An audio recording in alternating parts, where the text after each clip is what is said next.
Hi guys, if you're new to my channel, welcome. My name is Amanda and I'm a photographer / content creator based in Toronto, Canada. And this is a very exciting video because I'm going to be walking you through my photo editing process on how you can achieve the infamous wongkarwai look in your photos. Here are some before and afters just to give you some reference. The first time I ever got introduced to this aesthetic was actually this hallway photo shoot I did. I remember posting it and everyone was like, oh my god, this is wongkarwai. At that time, I only watched In the Mood for Love, so I wasn't educated enough to know.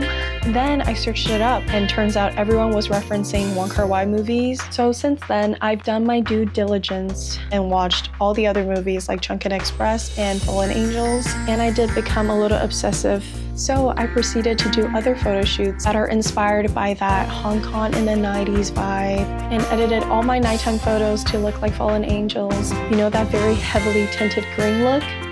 Yeah. Then I visited my home country, Taiwan, earlier this year, and we shot at the super cool restaurant / diner that definitely gives off retro Hong Kong vibes. So those are the pictures we're gonna edit today. And before that, I'll just quickly mention the lighting situation there. So I was holding my portable aperture light as a key light for the subject, since I didn't want to take out my flash and flash other customers. So I only used this one light plus the restaurant lights, which is perfect because even though it was dark overall, we got some really nice practical lights in the background to work with, and all I gotta do is light up her face a little bit more. Anyway, let's get into the editing tutorial because that's what y'all are here for.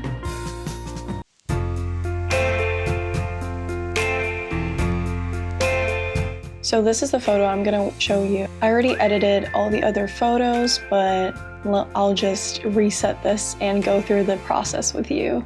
So the first thing that I do is usually balancing the light. So I'll start with like contrast, exposure, lowering the highlights, lifting up the shadows. Usually that's what I do. Sometimes it's a little different, but this is usually how it goes. And I'll usually bring down the texture / clarity because I like that soft look. And then I'll usually go through like all my presets and find a preset that kind of works for this photo because, you know, consistency, and I just like to use my presets. I actually do sell the ones that I edited with the hallway photo shoot, and it actually kind of works for this photo. But don't worry, I'll explain the settings anyway. And then moving on to tone curves, again, I usually create 3 dots, hold down the shadows, and lifting up the blacks. That looks good to me.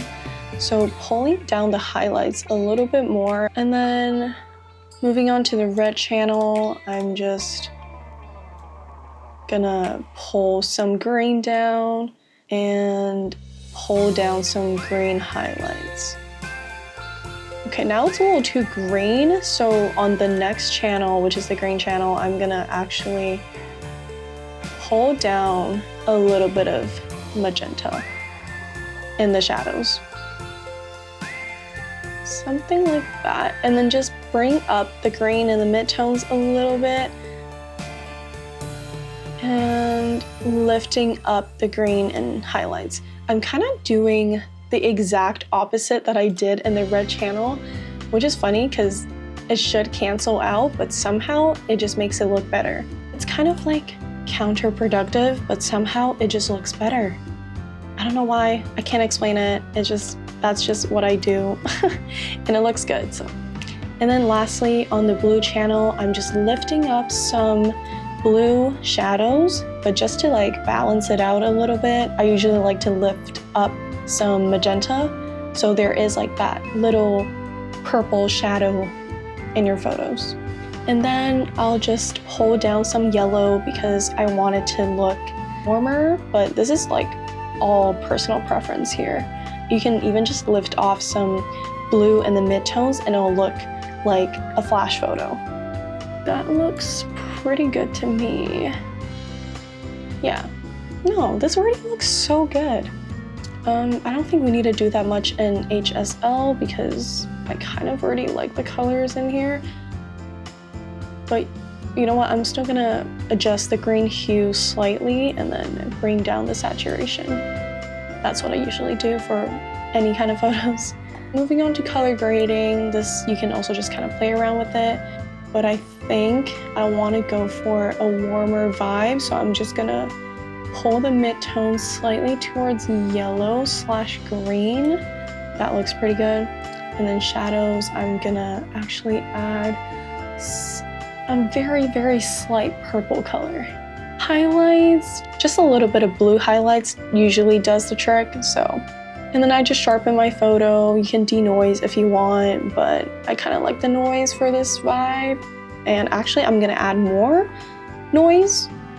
I mean, I'm gonna add grain, but just to make it more retro. Anyway, this is the finished product. I think it looks pretty good. Wow. I'm kind of impressed because this is actually kind of different from the ones I've edited before, but I really, really like it.